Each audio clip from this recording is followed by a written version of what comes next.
Kamusta mga kabibo? Nandito na naman tayo sa panibagong real episode ng The Bibo Project. I know you guys are enjoying the vacation that we're having right now. 2 months. So you have April until May.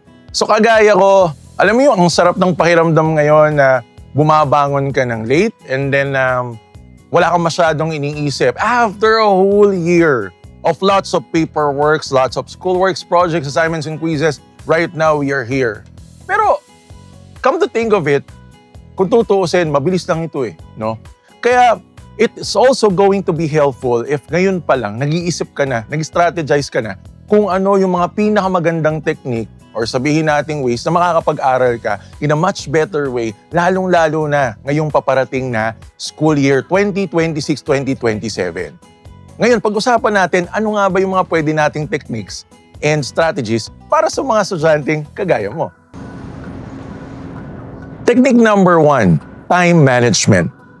Now, sa time management, mukhang cliché na, mukhang common na, pero sa totoo lang, maraming hindi gumagawa nito. Now, how will you do that? You get a notebook, para mo siyang diary. Ang gagawin mo, in a certain day, you have to list down all of the things that you're going to do and you have to allot time in every task that is assigned to you. No?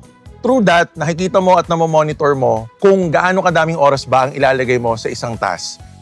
By that way, hindi ka mag-go-over, no? At makikita mo tuloy kung ano din yung mga dapat mong i-prioritize. Usually, you start with the most difficult, tapos dun sa pinakamadali. Or, tignan mo rin kung ano yung pinaka-urgent, yung kailangan ma-meet mo na yung deadline. Again, very common, pero maraming hindi gumagawa at maraming nagkakamali. Second is avoid distractions, no? Again, very common yan, no? Kaso nga lang, marami pa rin ang nabibiktima nito. We know we have lots of social media platforms.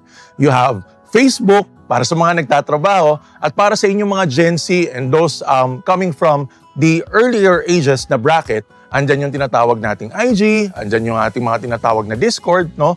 At ang mga bagay na to, they get your attention. Ngayon, once they get your attention, nakakalimutan mo na kung na yung dapat na importante mong gawin. And then wala na, sira na yung schedule mo. You need to have enough discipline for you to be able to fight off all of distractions that are always on your way. At dahil doon, pag nagawa mo yon, mas magiging productive ka.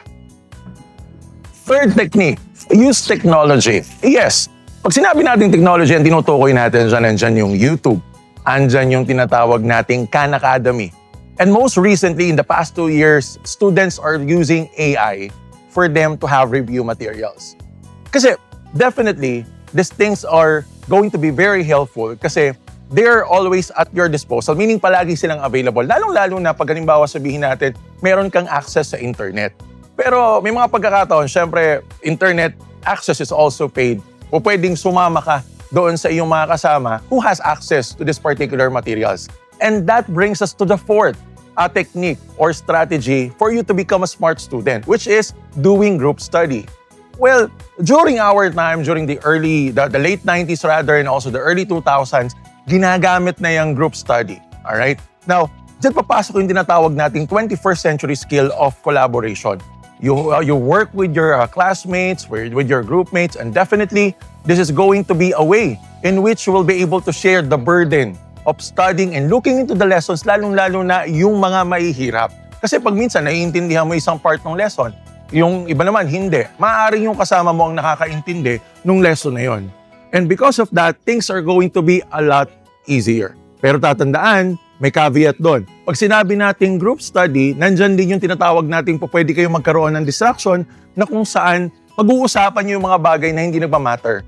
And the bad thing is that, baka mamaya, sabihin natin, nag-meeting kayo ng 8 o'clock, pero nagsimula kayo sa chismisan, umabot kayo ng sabihin natin 2 hours na nagchichismisan, it's a bad thing. Kaya nga, pagdating ng oras na kayo ay mag-meet, mag-group study, you have to be really, really objective and focus on the task at hand. O yan mga kabibo, nabigyan na namin kayo ng mga tips kung paano maging smart student sa panahon ngayon. Sa totoo lang, sa dinami-dami ng distraction, you really have to find a way for you to be able to focus on what you are doing. Kasi pag halimbawa, hindi mo yun ginawa or you are not going to work on that, definitely your productivity is going to be lessened at hindi mo ma-maximize yung mga dapat mong gawin.